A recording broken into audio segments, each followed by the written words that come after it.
உணவே ஜீவசக்தி, உணர்வே பிரம்மஞானம், அன்பே சிவம், மனமே குரு. குரு நித்யானந்த சாமிகள் ஆசியோடும், பரணவதேக மகான் தத்துவராயர் அருளாசியோடும், சித்தர்களுடைய ஆசியோடும், உடுமலை பிரம்மஞான குழு பாடசாலை சார்பில் என்னுடைய சார்பில் அனைவருக்கும் ஆத்ம வணக்கம். போன பகுதியில் என்ன சொன்னோம்னா, தத்துவராயர் இந்த மாதிரி மனிதனுக்கு 19 அவஸ்தைகள் இருக்குது. நம்ம வணங்கக்கூடிய தெய்வங்களுக்கெல்லாம் ஒவ்வொருத்தரும் ஒவ்வொரு அவஸ்தைகளை பட்டு அதில் அனுபவப்பட்டு அதில் முன்னேறி அதில் ஒரு ரிசல்ட் அவங்களுக்கு கிடச்சி ஆயுள் காலமும் அந்த இதில் அவங்க பயணம் பண்ணும்போது அவங்க ஆயுள் காலம் அவங்களுக்கு கிடைக்குது அப்படின்னு நான் சொல்லியிருந்தேன். அப்படி பார்க்குற போது இப்போ 3000 வருஷம் திருமூலர் இருந்தாருன்னு சொன்னால் யாரும் நம்ப மாட்டேங்கிறாங்க. இதை எப்படி 3000 வருஷம் வர முடியுமானா இருக்க முடியுங்கிறது இப்போ இவர் மகான் தத்துவராயர் உறுதி பண்ணுறார். அவங்களுடைய பயிற்சியும் அவங்களுடைய பயணமும் அவங்களுடைய அந்த யோகத்தில் ஞானத்தில் அவங்க செஞ்ச அந்த பயணத்தினுடைய விளைவுக்கு தகுந்த மாதிரி அவங்களுக்கு ஆயுள் கிடைக்குது அப்படிங்கிறது உறுதியாக சொல்கிறாங்க. அந்த வகையில் பார்த்தா இந்த 19 அவஸ்தைகள் சொல்கிறாரு இல்லைங்களா ஆன்மாவுக்கு. இந்த 19 அவஸ்தைகளில்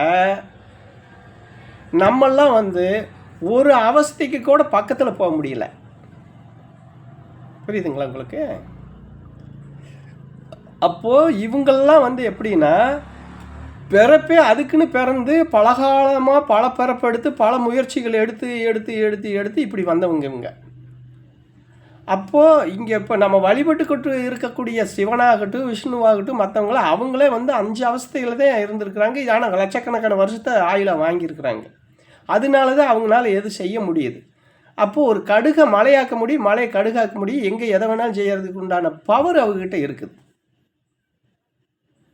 இப்போ நடைமுறையில் பார்த்தீங்கன்னா இந்த மாதிரி சித்துக்கள், அதாவது அட்டமா சித்து சொல்கிறோம் இல்லைங்களா, அந்த அட்டமா சித்துங்கள்ங்கிற மாதிரி இது அட்டமா சித்து தான். அட்டமா சித்துன்னு இவங்க 8 சித்து வாங்கலை.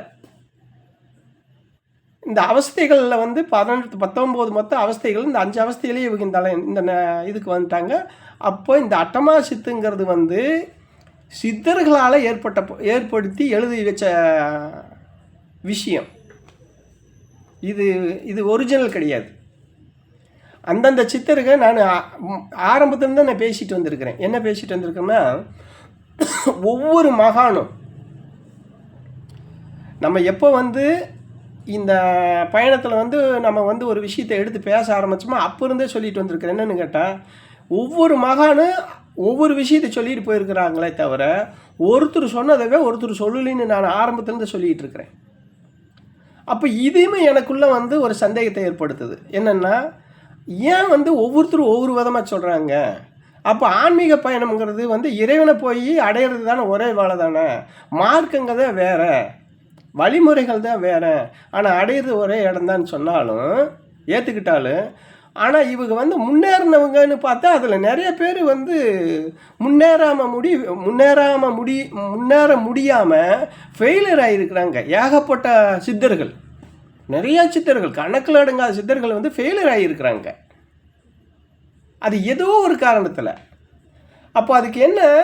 அப்போ இவங்க போன அந்த வழிமுறையும் அந்த வைராக்கியமும் அந்த பவர் கம்மியானது. இவங்க போன பாதையும் எடுத்துக்கிட்ட அந்த இதுவும் இவங்களுக்கே தெரியாமல் அப்போதைக்கு என்ன இவங்களுக்கு அந்த மாயை காட்டுது. அந்த மாயைக்கு தகுந்த மாதிரி ஒவ்வொரு மகானும் சித்தர்களும் பயணம் பண்ணியிருக்கிறாங்க. அப்போ இந்த சித்தர்களுக்கே பார்த்தீங்க அப்படின்னு சொன்னால் அதிக நாளில் இல்லை, அதிகபட்சம் இப்போ நமக்கு தெரிஞ்சு பார்த்தீங்கன்னா திருமூலர் ஒருத்தர்கிட்ட வயசு சொல்கிறாங்க 3000 வருஷம். அது போகர் இவங்க லோட்டில் ஒரு 18 மகான 18 சித்தர்களை மட்டும் எடுத்து ஒவ்வொருத்தருக்கும் ஒவ்வொரு வயசும் வச்சுருக்குறாங்க. அவ்வளவுதான் இவங்களுக்கு.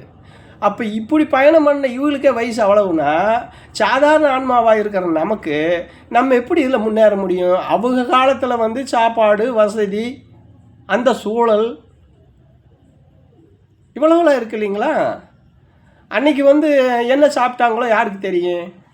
இன்றைக்கி அரிசி இருக்குது, அரிசிலாம் போயிட்டு இப்போ கடையில் அந்த இதில் ரோட்டில் வறுத்த சோறு போடுறேன். அந்த ஃபாஸ்ட் ஃபுட்டுன்னு சொல்லி அதெல்லாம் சாப்பிட்டு அப்போ அன்றைக்கி அதெல்லாம் சாப்பிட்டா அந்த இதில் வந்து அவங்க பயணம் பண்ணியிருக்க முடியுமானா கிடையாது. அவங்கெல்லாம் பஸ்பம் கல்பம்னு சொல்லுவாங்க. அந்த பஸ்பம் பண்ணி அந்த பஸ்பத்தை சாப்பிட்டு உடம்பையும் மனதையும் கட்டுப்படுத்தக்கூடிய அந்த வல்லமையை அந்த மூலிகைகளை அந்த உணவு பழக்க முறையில் அவங்க வந்து கொண்டுட்டு வந்து அதுக்கு பின்னாடி இந்த பாடங்க சம்மந்தப்பட்டதெல்லாம் வந்து எடுத்து செஞ்சு பயணம் பண்ணியிருக்கிறாங்க. அப்போது அப்படியெல்லாம் பாடுபட்டு அவங்களுக்கே இந்த நிலைமைனா நம்ம ரொம்ப நம்மளை நினச்சா இந்த ஆன்மாக்களை நினச்சா ரொம்ப கேவலமாக இருக்குது. பூரா ஆசையில் வந்து நம்ம வந்து அலைஞ்சிட்ருக்கோம். இது 1 மணி நேரம் அவங்க அப்படி காலமெல்லாம் யுகமாக உட்காந்து ஆயிரக்கணக்கான வருஷம் 500 வருஷம் 100 வருஷம் 200 வருஷம்னு உட்காந்து அவங்க வந்து இந்த பயிற்சி பண்ணி இதில் முயற்சி எடுத்து இதில் வந்து எவ்வளவோ காலங்களை அவங்க வந்து இழந்து அப்புறம் வரும்போதே அவங்க வந்து பிரம்மச்சாரியத்தில் வந்து எந்த இதுன்னு இல்லாமல் அவங்களுக்கே எந்த நிலைமைன்னா அப்போ சாதாரணமாக நம்ம 1 மணி நேரம் அந்த அவங்க எழுதி வச்சு போட்டு பாடத்தை வச்சுட்டே இப்போ இந்த பாடமே நம்ம பண்ணுறோம்.